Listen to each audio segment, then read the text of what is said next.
It's time to do the rocker slider on the passenger side here. So the first thing we want to do is cut out all that rotten metal.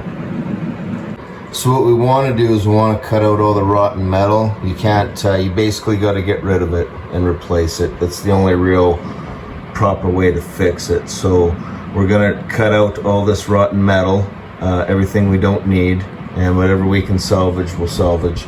And then that'll be our starting point for doing the passenger side rocker slider here.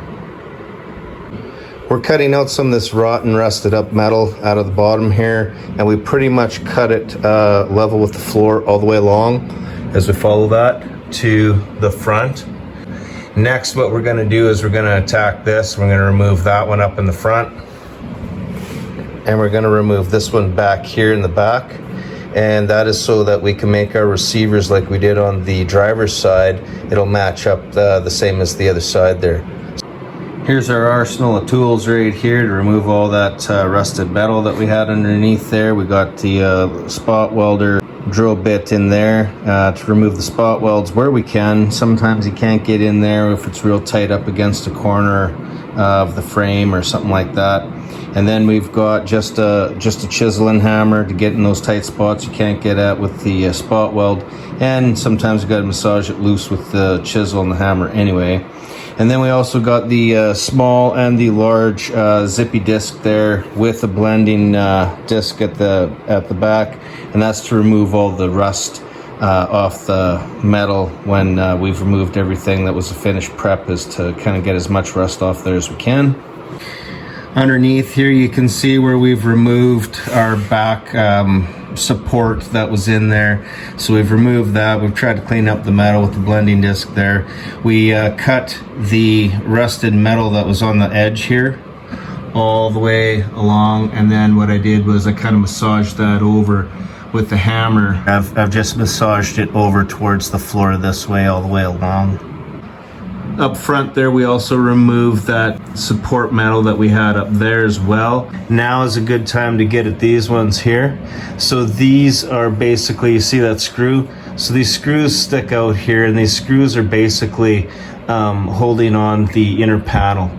Or if you have a wiring sleeve inside there, that's what that holds on. So what I'm going to do is I'm going to remove them screws, and I'm going to put these little tabs in there. You can see the little tab there, and all that is a 1/4 inch nut tacked to 1 inch flat bar. And then what we'll do is we'll drill the holes from the other side, and then we'll assemble, and then we'll just tack weld this whole thing to the metal there. Now another reason why we got to do this now is because once we get into working with this metal here, it's going to come down, it's going to shroud that, so we're not going to be able to get in there. So this is the time that we got to do that part. This is the inner panel I'm talking about, and as you can see, we've got some fasteners here. There's one there, and there's one there, and originally all that is some screws. And so what we're going to do is we're going to remove those screws, and then we're going to put in these Allen bolts here. This is what it looks like there. And what I've done is, you can't get washers small enough, so what I've done was I've taken the lock washer. If you can see that there, I've taken that lock washer, I basically bent it so it's flat again. So it's not gonna work as a lock washer anymore. It's just a flat washer, but it's got a low profile, and that low profile fits in nice there so that it contacts the panel, and then you're not going to kind of damage the panel if you try when you're tightening it up, over tighten it or anything like that there. So the first thing to do was remove our screws. Then we're going to drill those holes out to 1/4 inch. Once we got the holes to 1/4 inch, we're going to put in our Allen head fastener, and then we're going to put our tab on the other side. And as you can see there, all I did was take some flat bar, and then I just tack welded some nuts, measured them out, tack weld them up, and then all I'll do now is I'll just make my marks there, and then I just cut it off as I need it. Now we can bolt these on. So this is for the wiring sleeve that goes along the side there. This one was too tight to get a washer in there, so what I did was I just extended it with a coupler nut, and you'll have to use a hand wrench on that, but it is what it is. And then we've got these bolted down, and that's for the wiring sleeve again, front. And then again on the back here, We've got those all bolted in, so that's all good. Now we can put the carpet back down and we can put our side panel back on and finish the interior here. Underneath, here's where those tabs are tacked on. Really, you only need to tack it, but I'm just playing around with the welder, setting it and putting a full stitch of bead on either side there just to get in the groove of welding and set my machine. But we've got those tacked in all the way along, all our little tabs that go, and again, those are going to fix our interior panel and the wiring sleeve. We've installed the interior panel here, and don't forget we've got this fastener there, so we tacked a tab on there too as well. So we got one fastener there, and then as we move along, we've got this one here, and then we got that one there, into the back past the seat belt. We got one more at the back there. So this interior panel is all bolted on, the wiring sleeve underneath is all bolted on. Now we can move on to the next stage. So the next thing that we're doing here is we're going to lift this metal up. You can see how it comes down. So I'm just gonna make a slice in there. I'm gonna slowly bend that up, flatten it out, and then after that we're gonna trim it true to the edge of the sill plate. So there's the sill plate there. Once we put that back in, and then we're gonna measure out, and once we have this piece flat, we're gonna trim it so it's the same distance out from this sill plate. The reason I'm using the sill plate is because it's not straight from the front to the back. There's a little bit of a curvature in the body, and that's represented by this sill plate here too, I think. So that's what I'm gonna use to go by. Before I do that, what I have to do is I gotta take off the edge of the sill plate here. That was on there, so just cut that off. And I cut that flush, so now it's flat all the way along. In the front here, this is where we're working on it. You can see here where I've sliced the metal and I've lifted it up, and then I'm making it flat all the way along. Once I've made it flat, then I'm going to find that distance here. It's about 3/8, and then I'm gonna mark it and I'm gonna cut it all the way along there so that it matches the edge of the sill plate here. I'm just using the metal snips there to make a couple cuts, and then I work it up with work the lip up with the pliers.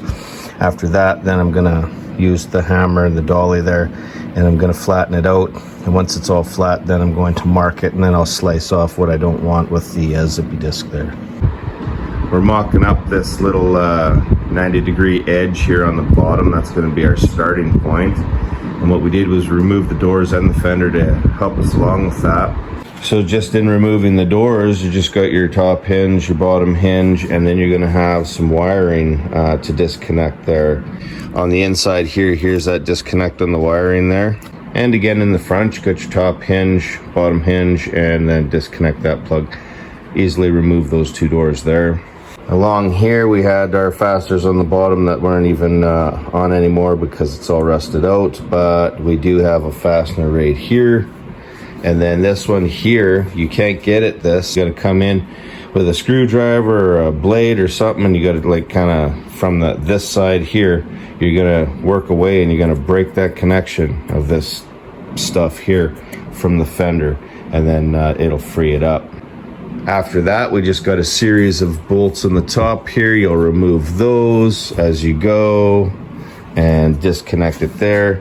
Now in my case, with my modified front bumper here, I have a couple connections here on my fender, but there'll be some connections on the factory one in the front.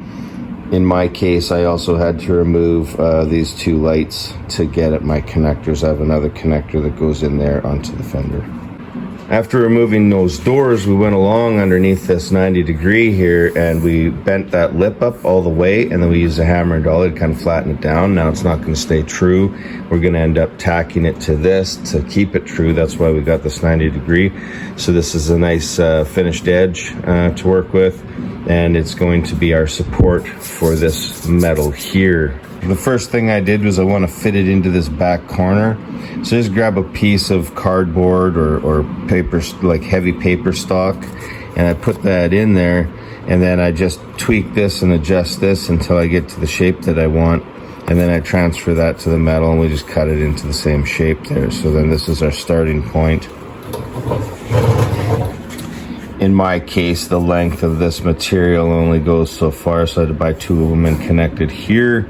And in doing that, to try and make it true, I just used a piece of 1-inch square tubing, and then I would use the clamps, and I'd clamp it on one side and I'd clamp it on the other side to make sure everything's true. Got a little gap in there, tack it up, and then grind down where the weld is high, especially on the bottom, so that it's going to fit nice and tight and true onto the body metal here. As we're working our way along, we have right here, if you can see that little edge there, that edge needs to touch here. So what I'm going to start doing is I'm going to start removing some material from here, just what we need to remove, and get that to fit in there. And once we got that fitting in, then we should be able to tack this on. So when we put the sill plate back on there, and that just sits on there like that, and we have this metal resting up tight against the lip here. What I did was I went 3/8 out from the edge of the sill plate, and I cut the metal all the way along, and that's going to be our guide. So when we push this in and it touches the edge there, that's where we're going to want it. And there should still be enough clearance in there as well for the door. We're fitting our corner edging along here, and we got that clamped down. Take a look at a couple of things. In this corner back here, we got a little room to play with here. Put a little extra clearance in there because for this piece here, when that gets pushed up tight against there, this is our finished edge. And let's say, for example, that's going to be our metal. We're going to want our metal to be flush with the bodywork right there. So that's why we got to kind of recess this corner in a little bit. So what I've done is I've actually given myself some more clearance in there to play with. We have the cornering up against the metal on the bottom side. That's what our guide, that's what we're going with. We put the sill plate down here. We marked out our 3/8 all the way along, and then that's what we're gonna use as our guide. So we've got this pushed up against the edge of the metal, clamped it down, and this is where you find out that it's not straight. When we start here, you could almost see where that is flush with the edge of the metal right there.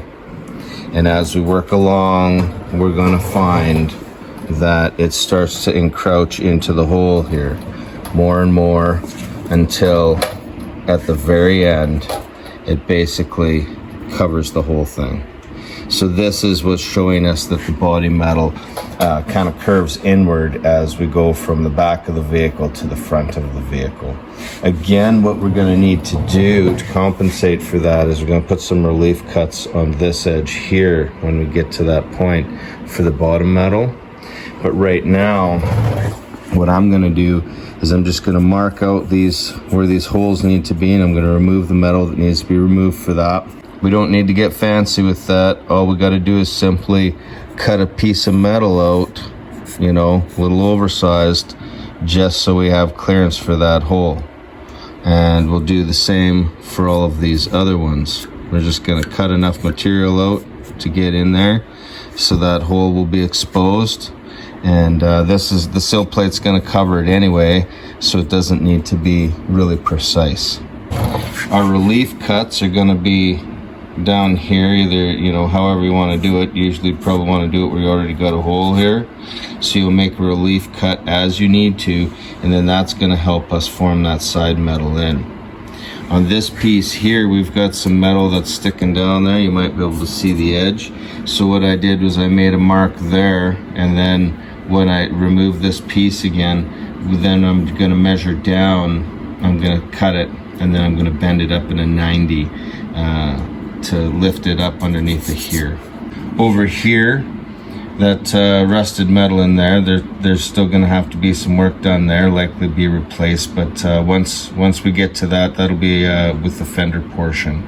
So we've got lots of opportunity to do what we need to do to remedy that problem. This is going to be where the bottom of the fender gets bolted in, so we're not worried about that right now. Prepping up the bottom edge here. We want to remove the paint, so we got a nice clean metal surface for when we're welding this 90-degree angle on there. We have that all ready to go all the way along, and then what we did was we trimmed off some excess metal there, and then we bent that up on a 90 that will go underneath on our edge piece here. The cornering piece is clamped on, and right now we're just going to be concerned with tack welding the top part. In here, what I can do is I'll get in here, I'll clean that metal off a little bit, then I can pull that in tight or reduce the gap, so we can put some tacks on that right there. All the way along, we've got that metal cleaned up, so we're just going to slowly go along, and we're going to clamp it and tack it just on the top here. Just enough to tack it true all the way along, so the metal is nice and flush with our trim piece here. And we're going to do that all the way along. And then what we'll do is we'll end up worrying about our relief cuts in here when we get the doors back on, and we're going to add that transition from the doors. We finished putting this cornering on here. We got a few details. So in the back here, we got some burn through spots that we got to deal with in there. That'll take some time and patience to fix. And what we did was we plug welded the holes all the way down, and you can see here where I just finished a couple here, and if we go down here, I still got a few left to do. We used the C-clamps to hold it along all the way, and then we scattered our work so we don't make one spot too hot and warp the metal and stuff. And I chose to plug weld everything now. Originally, I would want to tack weld everything into place and then finish weld everything after the fact. But the reason that I decided to plug weld everything now is so I can get my C-clamps on there to hold this thing in place. Once I put the side metal on here, I'm likely not going to be able to get my C-clamps or some clamps in there to hold it true while I'm plug welding that stuff. In here, we ground down some of the weld, and we put our sill plate down there just to see how it fits and everything. This piece in here, there was no metal, no factory metal in here, so I just took a scrap piece of metal, I put it underneath there, used the clamps to clamp it, and then plug welded that in there. Up front here, once we finish these couple plug welds in place here, then we're going to throw the doors back on, and then we're going to worry about the bottom piece, because it has to transition off of the doors. The door is on. We got to do some checks here. We want to check in there that we've got clearance and gap. We're also going to want to check on this side here. What we'll end up doing is making sure that we have a consistent gap all the way along as we go across the door here. Here's a quick look here. So that's the side metal that we're going to put on. Again, we're going to have a consistent gap between the bottom of the door and that metal, and then it's going to have to be shaped also too to match the curvature of the door. We'll end up tacking it on the back side here. We'll tack it in place once we've formed it and got it all good to go. I got myself a gauge plate here, and I stick it in there, and I make sure that we've got clearance all the way along before we start. Once I've achieved that, the next thing to do is actually bend this lip out, because it's bent in, and now we got to bend it out so that we have something to weld to when we put our metal here. When we look in from this angle, you can see right here is where we want our clearance between this part of the door and our edging here. Then we're going to bend this lip out, so when we put our piece of metal here, it's got something to tack to. I'm going to come in with the pliers, I'm going to pull that lip out from this top edge, and I'm going to work it out. And then once I get our metal here put on, then I'm going to manipulate it to where I need it to be in order to tack it. And you can see here the burn mark, so you can see one of my tacks behind here. Started off in the back, and we leave a little extra material there so we can slice that off. How I'm setting that up is with these magnets here. So the magnet attached to the door and coming down is going to get that profile going down. It also holds in my spacer here, so this is what I'm using as a spacer. So I have one there, I have another one there. I push this up, that creates my clearance in here, and then I'll end up and I'll have this one here, and I'll put my gap there between these two.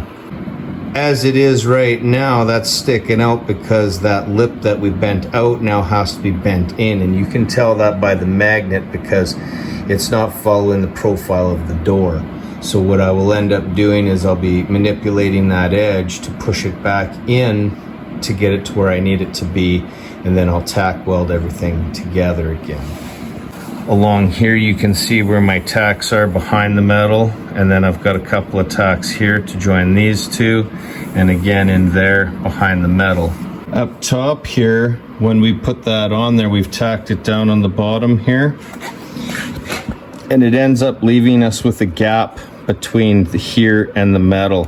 So what I'm doing is I just get a piece of filler material here, and then I just put it in the space, and then I tack weld it along. Once we've got everything all tack welded in place here, what we're gonna do is we're gonna end up putting some supports underneath, and that will hold this where it needs to be to match the profile of the doors. Once we've done that, we can then take the doors off, and then we can do all our fill welding all along the top and the sides. This is as far as we can go right now for putting the side strip on here. We can only get up to there, and I'll show you why. We got some work to do before we can continue here. As we take a look in here, we have to do something with this piece of metal in behind before we can put the side piece on here. So what we're gonna have to do is we're gonna have to continue to remove the rusted metal, and then we're gonna have to put in some new stuff and kind of seal this up, because this is the time to do it before we keep moving forward with this side piece that we're putting on right there. You can see here how I have it set up again. I've got my spacers in here to get my space in between the door and the metal.